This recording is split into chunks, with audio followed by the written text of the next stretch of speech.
In previous videos, I've said that I don't really trust the results of IQ tests to measure how intelligent someone is, for the simple fact that the desire to succeed, the desire to do well in an IQ test, is guaranteed to influence the outcome of the results, perhaps to the point where the results are useless.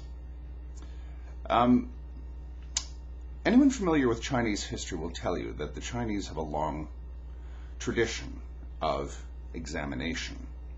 To enter the Chinese civil service was often the only way of advancement in society apart from being born into the nobility.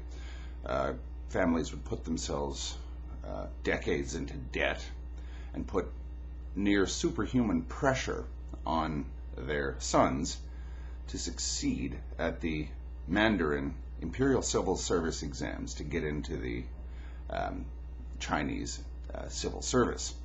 The service directly subordinate to the emperor. It's like the modern civil service today in most countries. There was only one way in, exams, and you got one shot at it in your entire life. You succeeded, you were on the gravy train for life, and so was your family. You failed, and it was an absolute catastrophe because all the time and investment was for nothing, and now you were in debt, and your fortunes were guaranteed to go down the tube, and you were going to take your whole family with you. Today, the Koreans and Japanese have something called exam hell, where young students, high school, university, and sometimes elementary school students, are put through a psychotically grueling series of examinations to get them into higher schools, which again will guarantee a spot on the gravy train. You do extremely well on those exams, or at least, more importantly, better than anyone else, and you're on the bus to success.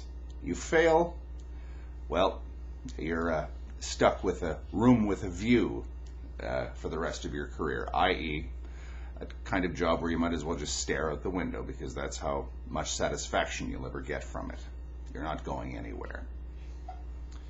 Now, I'm not saying that because these cultures developed a society where exams were absolutely essential to any success in life, it somehow affected their genetics. That's absurd. What I'm saying is, it certainly would inform how a person coming from one of these cultures would approach an IQ test.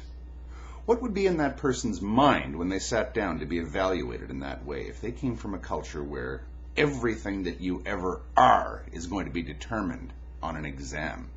Not every Chinese person or every Japanese or Korean or whatever was subjected to any of these tests, but they came from a culture where everyone was familiar with it.